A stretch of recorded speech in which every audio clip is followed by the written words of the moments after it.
Well, it's a tribute to Sam and this whole organization that they have the courage to invite an engineer to speak to an audience. Any of you who've read Susan Cain's book on quiet knows me pretty well.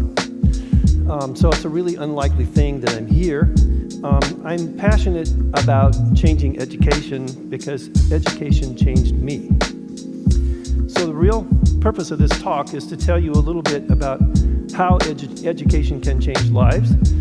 It turns out that Olin College, I'm not going to talk much about. I just want to say a little bit for those of you who've never heard about it. It's a startup.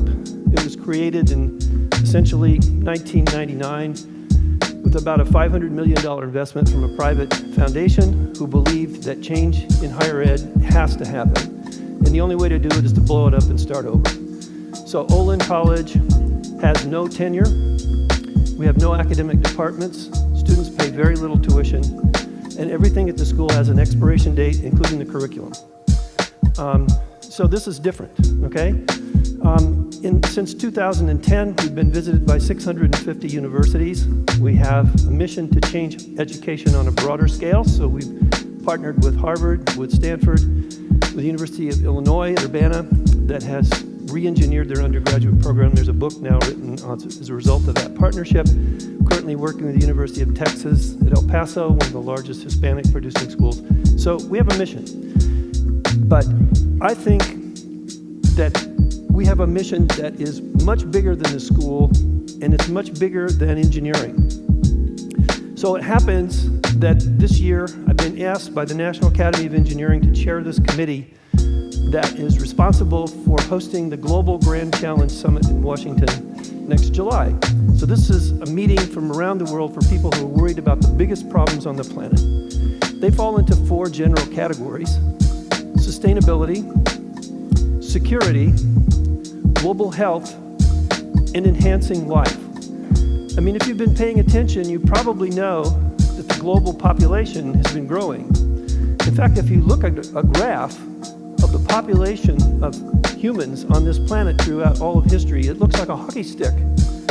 Till about 1920, it was less than 2 billion. Maybe 1900 was less than 1 billion. Now it's at 7 billion. We're heading for 9 billion. There are big problems ahead. There isn't any aspect of human life on the planet that won't be touched by this graph. And that's why we're worried. But I think, frankly, I think the National Academy may have gotten it wrong. I think the biggest challenge we have is not any of those four. The biggest challenge that we have is educating the next generation to deal with these challenges. They have to think differently, completely differently, in order to grasp the speed and the flexibility and the holistic nature of these problems. So that's what I want to talk about. And so since education changed my life, you have to know something about my life. So I thought I'd start here, okay? That's me. That's my 6th birthday. Now what I want you to look at is where we're standing. That's my backyard. This building that you see back there that's kind of falling down. Oh, by the way, this is in a place called Tranquility, California, and it's in 1955. It's really tranquil there. There's about 650 people, if you count the chickens and the dogs, and it's 40 miles to the nearest hospital. My dad was born on the kitchen table of the house I grew up in, and it was very similar for all of our neighbors.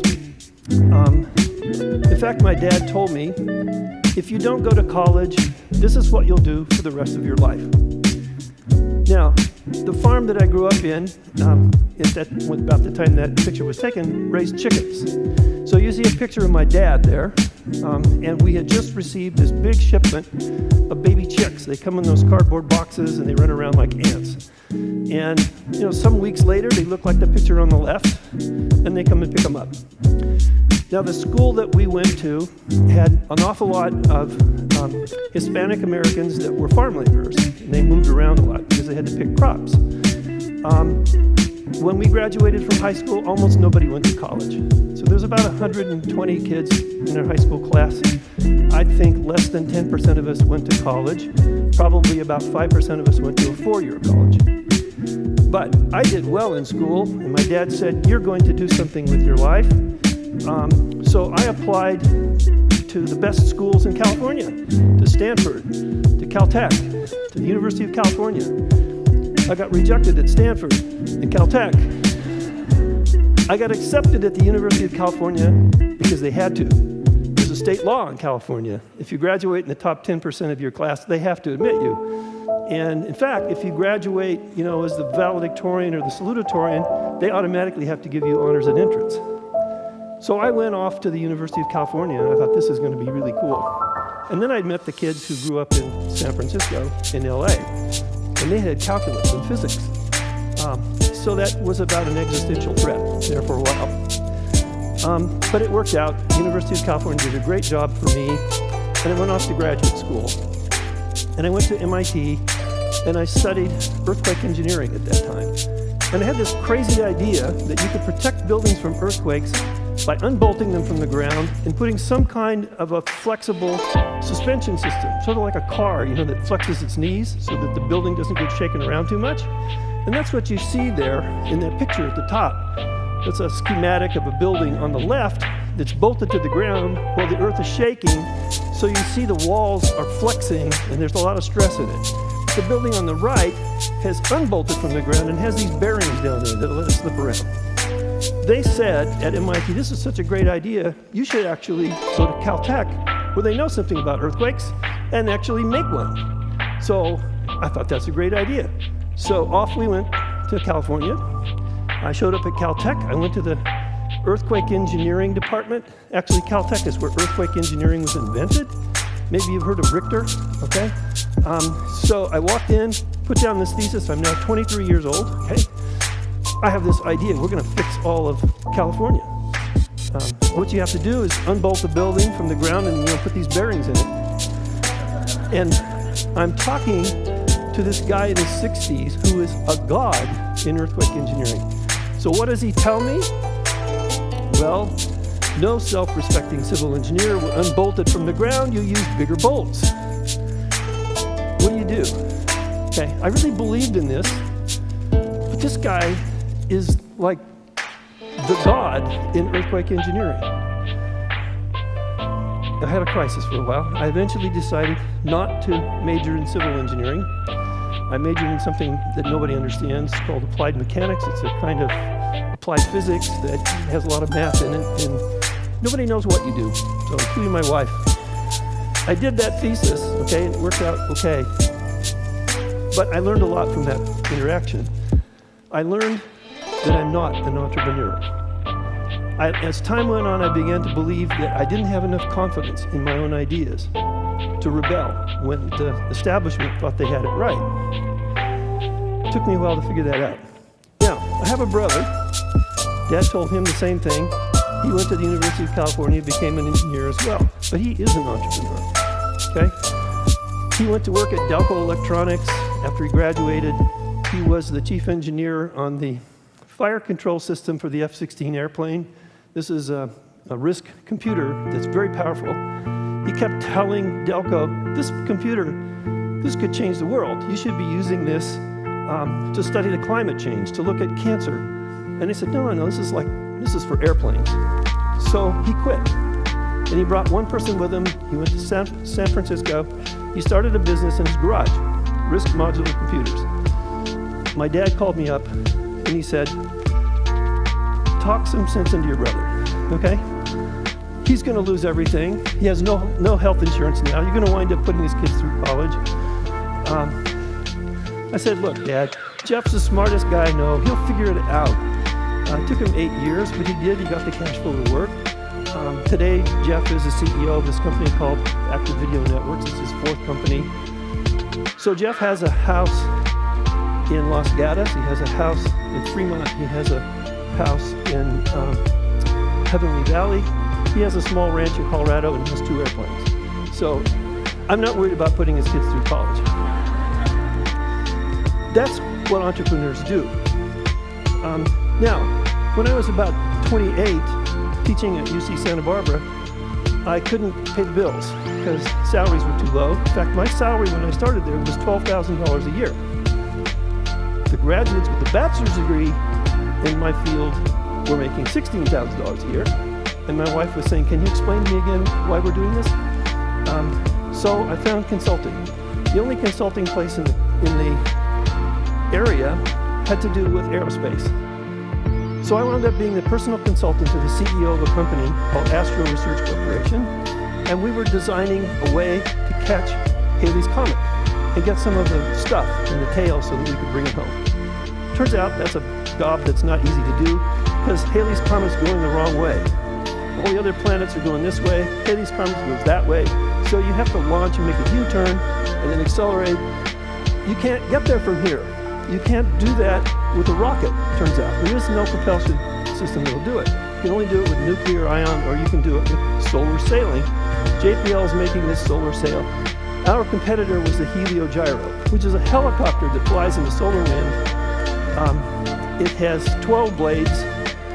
Each blade is 7 miles long, okay? You can feather them like a propeller on an airplane.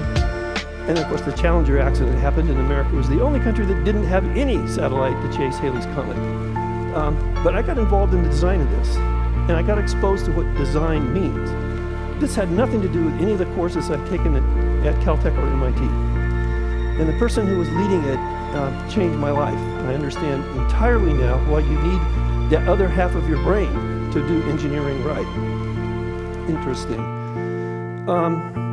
So then I'm teaching at USC in Los Angeles, and I'm teaching this course where it has to do with aerospace, and I have these groups of students, and they're working with companies, and the companies are saying, you know, this is the kind of problem that we're working on, so I asked our group of students to pick one of those problems and do the same problem. Do it on our campus, do the best you can. At the end of the semester, we'll bring the corporate sponsors together with the students, and we'll have the students present what they did, and then they can go to have lunch with the guys from the company that will tell them this is how you really solve the problem. That was the big idea. But something really different happened. So a group of students got up, the first ones, here's what we did. I think the sponsor was from McDonnell Douglas, and they said, oh, you guys did a great job. By the way, you've inadvertently stumbled onto our patent in this problem, and it's worth a $200 million contract. That's how we beat Boeing for this particular problem. So, students came up to me afterwards, Dr. Miller, we have a couple of questions, you know. What's a patent, and how do you make money from ideas like this? And I said, oh, you know. So then you go look through the curriculum, and sure enough, all the engineering curriculum has integral signs, it has vectors, it has physics. There's not a dollar sign in the entire curriculum. Okay? The business school has this program in entrepreneurship, so I went and talked to the business dean. Hey, you know, can't you do something about this? And the business dean said, oh, we have all kinds of courses. We have new venture creation, marketing managing, new enterprise, we have intellectual property rights for technology, but they're in the MBA program. And you can't get into the MBA. These are undergraduate engineers. Even the business students can't get into the MBA program until they've had 2 years of experience, blah, blah, blah. Then my dean meets me in the hallway. He says, Rick, what are you trying to do? So I explained it, and I said, you know, I want these engineering students to learn something about business before they leave. And he says, don't you realize, if you figure out how to do this, what's going to happen is the engineering students are going to start enrolling in the business classes. I said, duh, that's the point. And he said, no, think about it. If they start enrolling in the business classes, then the tuition dollars are going to go to the business dean and our budget's going to go down. Welcome to revenue center management, okay? About that time, I decided to move. Again, that's what my wife says, I can't keep a job, so I keep moving around.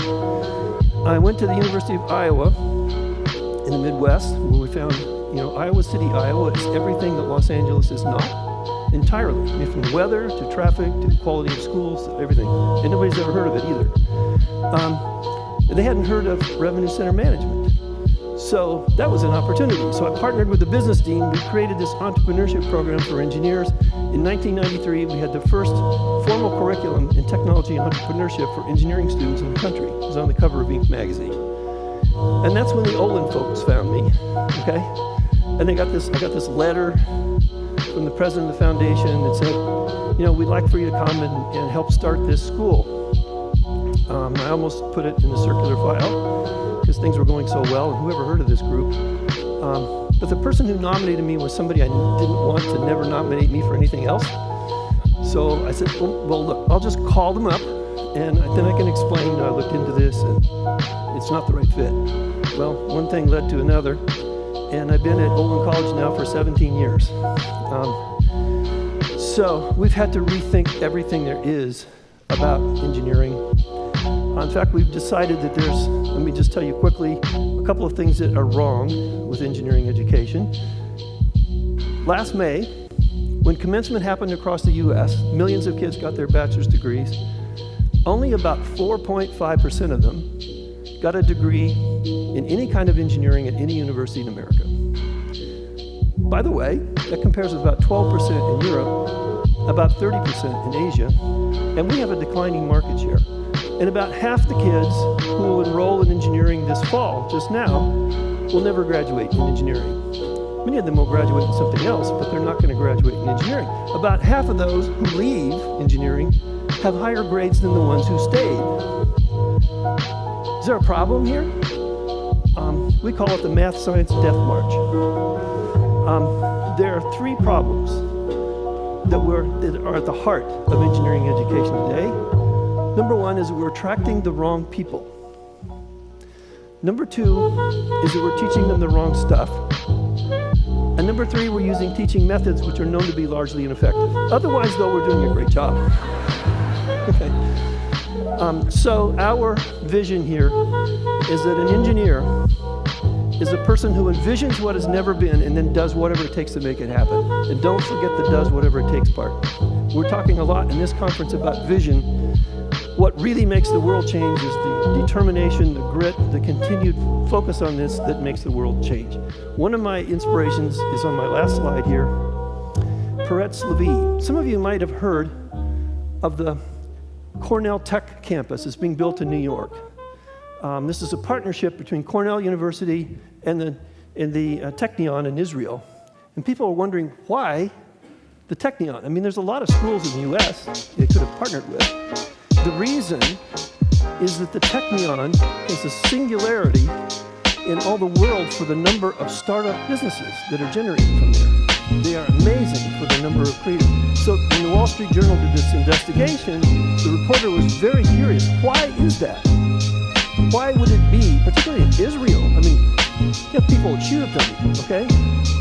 Why would that be the great place to study this? And the interview with Peretz Levi gave me the inspiration and the insight to understand what entrepreneurs are about. It's about mindset. What did he say? He said, you can't live in Israel without being an optimist.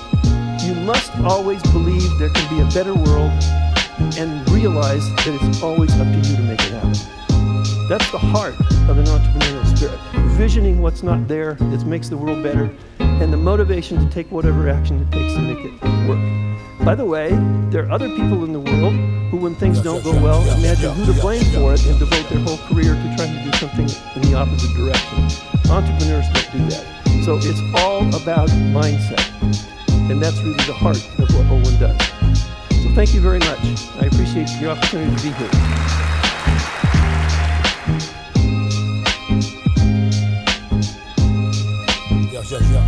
Yeah.